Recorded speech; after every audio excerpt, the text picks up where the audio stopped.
ఆంధ్రప్రదేశ్లో ప్రస్తుత నంద్యాల జిల్లాకు ఒక ప్రత్యేక స్థానం ఉంది.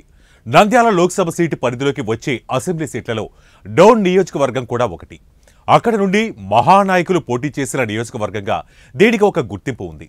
దీనికి కారణం గతంలో భారత రాష్ట్రపతి నీలం సంజీవరెడ్డి, మాజీ సీఎం కోట్ల విజయభాస్కర్ రెడ్డి, డిప్యూటీ సీఎంగా పనిచేసిన కేఈ కృష్ణమూర్తి వంటి వారు ఇక్కడి నుంచే ప్రాతినిధ్యం వహించారు. గత 2 దఫాలుగా బుగ్గన రాజేంద్రనాథ్ రెడ్డి వరుసగా గెలిచారు. ఇప్పుడు హ్యాట్రిక్ కోసం రంగంలో ఉన్నారు.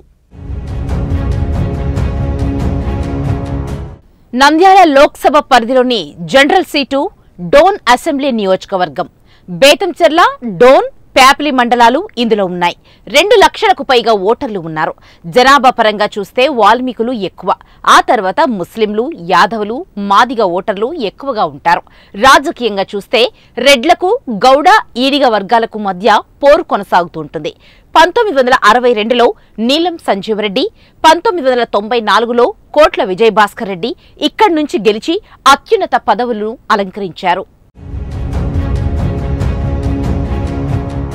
ఇక టీడీపీ ఆవిర్భావానికి ముందు డోన్ సీటుకు 6 సార్లు ఎన్నికలు జరిగితే అందులో 2 సార్లు ఇండిపెండెంట్లు, 1 సారి స్వతంత్ర పార్టీ, మిగిలిన 3 ఎన్నికలలో కాంగ్రెస్ పార్టీ గెలిచాయి. టీడీపీ ఆవిర్భావం తర్వాత 9 ఎన్నికలు జరిగితే కాంగ్రెస్ 4 సార్లు, టీడీపీ 3 సార్లు, వైసీపీ 2 సార్లు గెలిచాయి.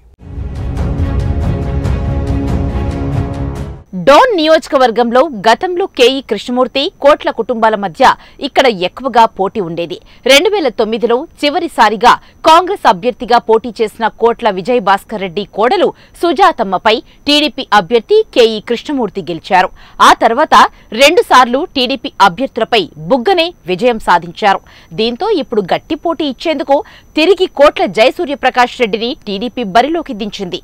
అయితే ఆర్థిక మంత్రిగా సౌమ్యుడిగా బుగ్గనకు ఉన్న మంచి పేరు మరోసారి ఆయనకు కలిసి రావచ్చని అంచనా.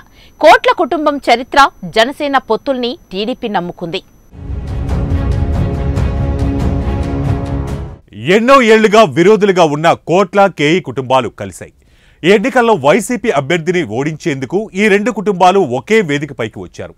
ఇద్దరికీ బలమైన వర్గం ఇక్కడ ఉంది. సౌమ్యుడిగా పేరున్న బుగ్గన రాజేంద్రనాథ్ రెడ్డిని ప్రజలు ఆదరిస్తారా? నీతి నిజాయితీ కలిగిన వ్యక్తిగా గుర్తింపు ఉన్న కోట్ల వైపు డోన్ ప్రజలు మొగ్గు చూపుతారో వేచి చూడాలి.